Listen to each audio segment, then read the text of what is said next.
Sa maraming pangkat etniko sa buong mundo, ang tradisyon ng pag-aayos ng hitsura ay karaniwan sa mga kababaihan. Pero may kakaibang tribo na nagsasagawa ng kabaliktaran.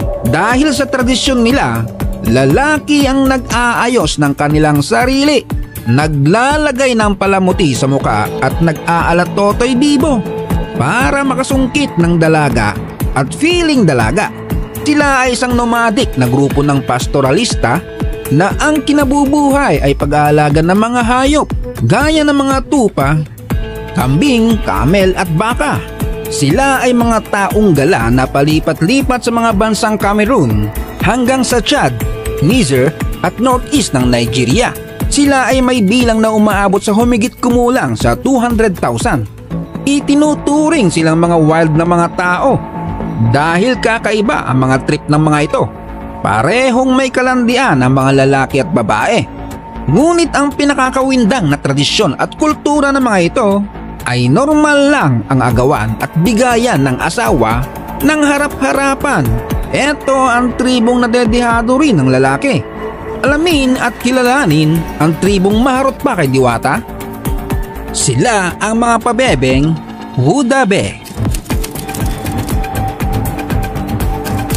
Jerwol Festival.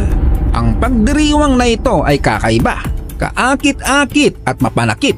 May mga sumasang-ayon at syempre may mga bashers. Mantakin mo ba naman na ang mga babae sa kanila na may asawa na ay pwede pa ring lumandi sa mga patolang lalaki? Ang pagdiriwang ng Jerwol ay ginaganap taon-taon at dinadaluhan ng mga binatang Wodaabe o kahit na binat na. Ang pangunahing layunin ng pagdiriwang na ito ay upang ipakita ang kagwapuhan at pagiging kaakit-akit ng mga lalaking Wodaabe sa mga babae at sa kanilang komunidad. Susubukan nilang aswangin pa ang mga babaeng may asawa na at aakitin ng mga dalagang naghahanap ng mapapangasawa. Tingnan mo naman kung paano sila mang-aswang. Kung di ka contestant, ay malamang maasar ka sa pagmumukha nila. Nakalabas ang mabubuti nilang ngipin at malikot pa sa kamay ang kanilang mga mata na parang si Damas.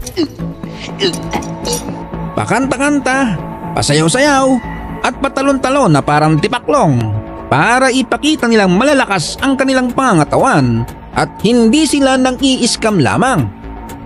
Etong isang to para nakainom ng syoktong na hindi pinadampot ng pulutan ng mga kainuman. Ang iba para nang buwisit lang, pero yan ang tinitingnan ng mga hurado. Yung tipong isa sa mga tattoo ni Joaquin Bordado. Ang paligsahan na ito ay hindi palapadan ng papel para manalo, kundi palapadan ng noo. Talagang baliktad ang mundo dito. Yung inaayawan ng karamihan ay kinababaliwan sa kanila. Maliban sa paputian ng ngipin at mata, ay mas attractive sa kanila ang may payat na pangatawan. Bukod dyan ay inaahid din nila ang kanilang mga balbas upang mas malapad tingnan ang kanilang noo. Yung tipong kayang lumapag ang 10 eroplano. Hindi basta-basta ang pagsali sa ganitong festival dahil higit pa sa 6 na oras ang kanilang pagpapalamuti sa kanilang mukha. At ilang oras din silang ganyan. Yung iba, hindi na umaakting na dilat ang mata. Dilat na talaga sa gutom. Umaabot ba naman ng gabi? Naglalagay din sila ng balahibo ng ostrich sa ulo para dagdag tangkad. 3 napiling mga gandang babae sa kanilang komunidad ang gaganap na judges. Sila ang hahatol kung sino ang inakala nilang pinakakwago, gwapo at talentadong mga contestant.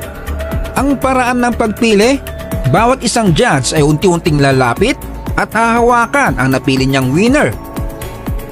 Ang mga 3 maswerteng mananalo sa contest na ito ay mabibigyan ng pagkakataong pumili ng kanilang makakapareha.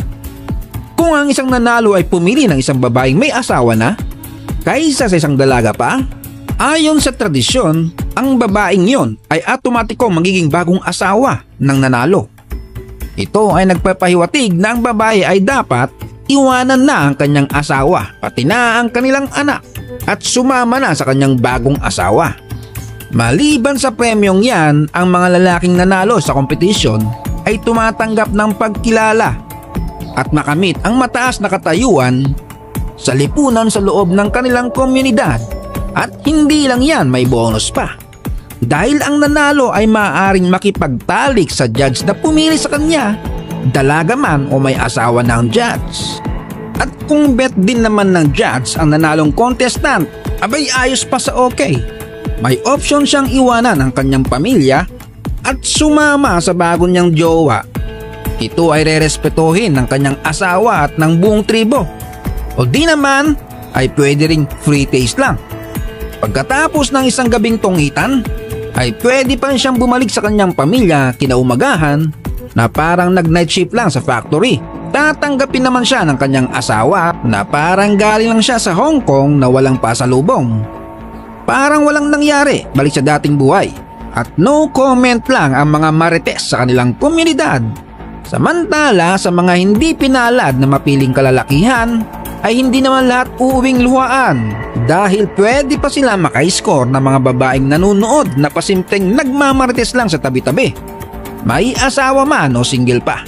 Kapag natipuhan sila ng mga malditang ito na naghahanap ng ipapalit sa narosyang nilang asawa o gusto lang mag-upgrade, ay tititig lang ito ng malagkip sa kaning lamig, ngingisi-ngisi na para may balak mangutang at saka magbibigay ito ng signal sa natipuhan niya. Mag-aalam Moises na ituturo ang tamang daan papunta sa kalangitan. Susundan naman siya ng lalaking kanyang sinenyasan hanggang makarating sila sa talahiban at doon mangyayari ang karumal-dumal na tabasan.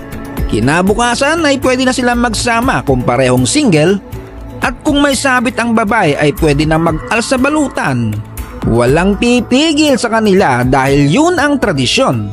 Kaya ang diskarte kung ayaw ng kalalakihan na matangay ng ibang lalaki ang kanilang asawa ay hindi nila pinapayagan pang sumali ang mga ito syempre.